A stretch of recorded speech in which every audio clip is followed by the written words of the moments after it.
Should you throw the book at someone to supersize and grow your business? Sharon Horne-Ellstrom here, and our idiom today is throw the book at someone. Now, throwing the book at someone is a relatively new idiom, a new expression. It came from the early 1900s from the judicial branch when judges, primarily, this is supposed to be my judge's robe, would hand down the strictest possible sentence that they could by law in order to set an example for other people and to deter other people from committing similar crimes. So if a judge by law could sentence someone to death, he would, in some instances, or she, sentence someone to death to set the example for other people that they shouldn't murder or they shouldn't do whatever other crimes were punishable by death.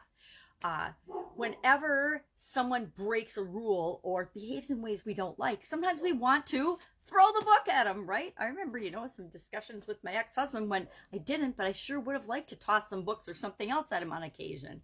I think when we get upset, we tend to want to punish other people or get revenge or see them squirm like we're squirming. If they hurt our feelings, we want to hurt their feelings. Not a good strategy or policy, by the way. Two wrongs do not make a right. I don't care what anybody says about anything. We know the difference between right and wrong. We know the difference between good and evil. Sometimes we don't want to see it, but we actually know it, and we feel it in our gut if something is wrong.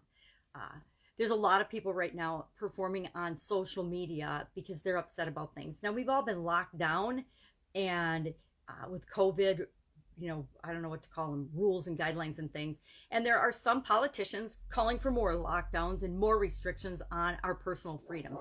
Never in my life, and I'm 60, did I think we would see anything like this in the United States of America, with people overreaching, politicians on, governors, mayors, people on local levels, city councils, passing rules and guidelines to limit people's freedoms, to go against the Constitution, to do things to enhance their personal power and belief and control, not necessarily for the good of the people, right? And that's when I think it becomes wrong, is when you're throwing the book around and throwing rules and regulations in people's faces to advance your own career, your own power, your own position, your own ego, to gain more control over people, which is never a good thing, right? We don't need to have control or lord over other people. That's ridiculous. We need to be kind and treat one another the way we want to be treated. We need to, stop the excessive use of force and power where it's not necessary. And it's, we're seeing it a lot right now in the United States, and hopefully it will stop soon, because we'll stand up and say, this is ridiculous. We're not going to take it anymore. So do you want to throw the book at someone? Have you ever wanted to throw the book at someone? I know in corporate America, this is kind of where I learned the lesson. There's leaders that will solve the problem, and then there are leaders that will, instead of addressing a problem head on and actually finding the root cause and solving that problem, they'll put band-aids on it. So for example, one or two people are having a hard time following the rules for attendance or showing up to work on time or having their uniform or something. So instead of addressing the performance and giving those few people feedback and holding them accountable to what the guidelines are and the rules in different industries, we had different rules. In some of the industries I worked in, everybody's expected to show up for work on time, especially in manufacturing, where everybody's job depends on everyone else's. But we had uniforms were required by our industry. We were making food, so we had to have uniforms. Some people would forget or not wear the proper uniforms. And instead of addressing those few people, the organization's leadership would make massive sweeping rules and regulations for everybody to try to enforce that impacted everyone in the organization, instead of addressing the 1% or less of people that were actually having a problem and not following the guidelines. See that all the time. We see that in rules. We see that in laws. We see that in the COVID, the way it's being administered. Personally, I'm a person at risk with COVID. So I know it's my responsibility to take care of myself. It's my responsibility to wear a mask where I should wear a mask. It's my responsibility to social distance, to stay away from other people when I need to stay away from other people. But I don't need the,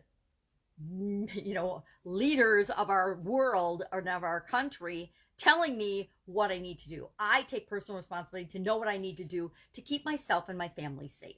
And everyone should be expected to do that. It's only the people that believe that people can't think for themselves that think they need to mandate and make these rules and laws and guidelines for people.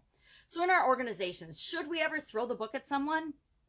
You know, that's always up to you. Just like everything else we talk about, of course, it's up to you. You might want to throw the book at your competition, right? You might want to pit yourself against your competition in terms of stating how and why you are better than they are. But as far as, you know, to me, throwing the book at somebody means you're over killing, you're over punishing the crime that was committed. I think of Martha Stewart, right? Martha Stewart is a definite example of somebody that had the book thrown at her for insider trading and was punished to the greatest extent that the law was capable of punishing her. And, you know, whether you like Martha Stewart or not, I think most people would agree that she was an example. She was to be made an example of. Yet, every day, there are whole groups of people that are participating in insider trading, and they're never held accountable or responsible or punished for it. So I think we have to be really careful when I always believe, make the punishment fit the crime. If somebody is late for work, make them stay late after, or make them do something that matches that crime. You don't create a system that impacts everyone in the organization because one or two people do something wrong or make a mistake. You don't, you know, cut off your hand to spite your face. That's what this one reminds me of, because sometimes throwing the book at someone, although it's designed to have a certain effect, sometimes it has just the opposite effect.